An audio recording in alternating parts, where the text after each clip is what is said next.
dia, mais um vídeo. Nesse vídeo a gente vai estar falando um pouquinho aí sobre os gases, principalmente gás ideal, né? Eu estou usando aqui uma plataforma virtual de experimentos, o FET, para explicar como é que funcionam as variáveis gasosas. Quais são as variáveis? Volume, temperatura, pressão. Além do número de mols, né? Que seria a quantidade de partículas existentes. Bom, a princípio eu tenho aqui um recipiente. Nesse recipiente nós temos aí uma certa quantidade de gás, representado por essas bolinhas, as partículas.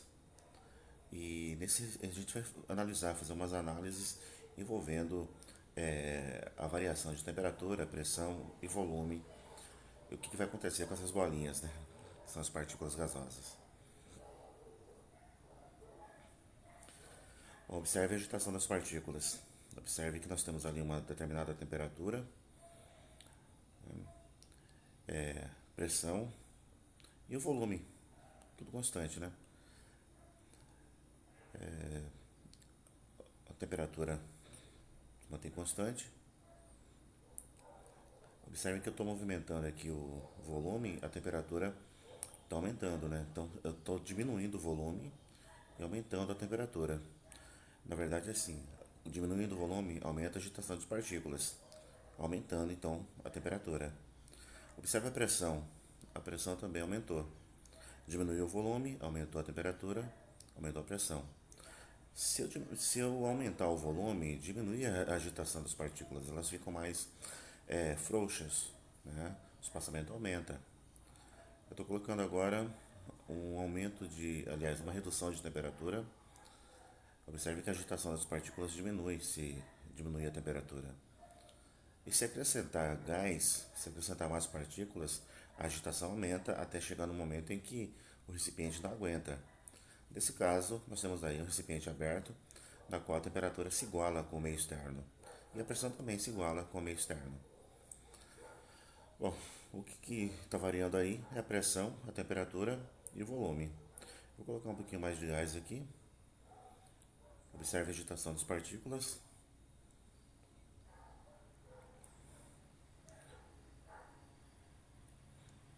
Temperatura constante, uma pressão constante. Então é isso, gente. Bom, isso tudo foi analisado pelo físico Clapeyron. E ele produziu essa equação: pressão vezes volume, que é igual ao número de mols, multiplicado por uma constante universal dos gases, multiplicado pela temperatura. Então nós temos aí a pressão, que é dada em Newton por metro quadrado, ou em atm, o volume, que é dado em metro cúbico ou em litros, o número de mols, que é dado em mols. E para finalizar aqui, nós temos a temperatura, sempre a temperatura em Kelvin. Se tiver em Celsius, passa para Kelvin. A constante universal dos gases. É importante a gente analisar a constante universal dos gases, porque a gente está trabalhando com unidades diferentes. Então tem vários valores para essa constante. E as mais utilizadas são essas, 8,31 e 0,082. Quando é que eu vou usar as duas, ou uma das duas? Se a pressão for dada em Newton por metro quadrado e volume em metro cúbico, a gente vai utilizar 8,31, que é uma unidade dentro do SI. Agora, se a pressão for dada em atm e o volume em litros, a gente vai usar 0,082, que é uma unidade química, uma unidade fora do SI. Então é isso, gente. Sempre prestando atenção nas unidades.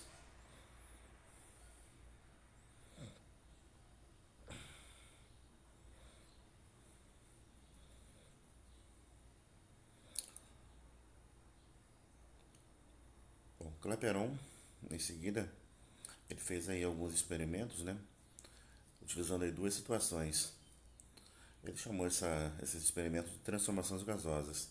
Nós temos aqui uma primeira situação, onde nós temos um determinado volume, uma certa quantidade de partículas e observe que a agitação é diferente, portanto a pressão e a temperatura também é diferente. Então são duas situações distintas, onde para cada situação a gente vai ter uma certa análise da equação de Clapeyron. A quantidade de partículas é a mesma. Perceberam que a quantidade de partículas é a mesma, mas a pressão, o volume e a temperatura são diferentes, né, por conta da agitação das partículas. Se a quantidade de partículas é a mesma, o número de mols também é o mesmo. E, consequentemente, a constante universal dos gases também é a mesma, né? Sabendo que a constante universal dos gases é a mesma, nós podemos isolar a constante universal dos gases para cada equação. Nós temos aí o estado 1, isolando a constante, pressão, volume, número de mols e temperatura do estado 1. E fazendo a mesma análise para o estado 2, nós temos pressão, volume, número de mols e temperatura para o estado 2. Igualando as duas constantes, então aí a gente vai ter uma equação, né, da mudança de estado. Bom, a pressão, o volume e a temperatura são diferentes, mas o número de mols é o mesmo. Então significa que a gente pode eliminar o número de mols do estado 1 e o número de mols do estado 2. Nesse caso aí, eliminando o número de mols no estado 1 e o número de mols no estado 2, a gente pode chegar numa uma equação geral, né? Mas isso é válido para sistema fechado. Sistemas abertos, a gente tem que considerar o número de mols do sistema que foi analisado e o sistema que está fora, né? Bom, então nós temos aí as transformações. Se a gente manter o volume constante, né? Aliás, a temperatura constante isotérmica. Iso igual, térmica a temperatura. Então a gente pode cortar as duas temperaturas, na qual a pressão e volume nos dois estados modificam, né? Então gerando aqui a chamada lei de Boyle, onde a pressão e volume é constante. Isso só vale para transformação isotérmica. Numa segunda situação, nós temos aí uma transformação envolvendo a pressão, né? Que é a transformação isobárica. Iso igual báricos pressão. Se a pressão é igual, então a gente pode cortar as duas pressões. Cortando as duas pressões, o que sobra são os volumes e as temperaturas. Deixa eu cortar aqui. Bom, os dois volumes e as temperaturas.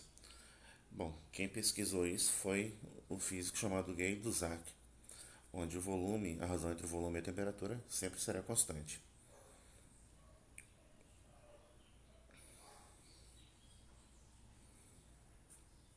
Na terceira situação, nós temos uma transformação isovolumétrica. Iso igual volumétrico a volume. Os volumes são iguais. Bom, sendo o volume constante, volume igual, nós temos aí a razão entre a pressão e a temperatura, né, igual. A pressão 1, temperatura 1 é igual à pressão 2, temperatura 2. Então a gente vai cortar aí os volumes, resultando pressão 1 sobre temperatura 1, pressão 2 sobre temperatura 2. Bom, o nome desse estado aí, né, definido aí por Charles, lei de Charles, né, mostra que a pressão e a temperatura são constantes. Então é isso, gente.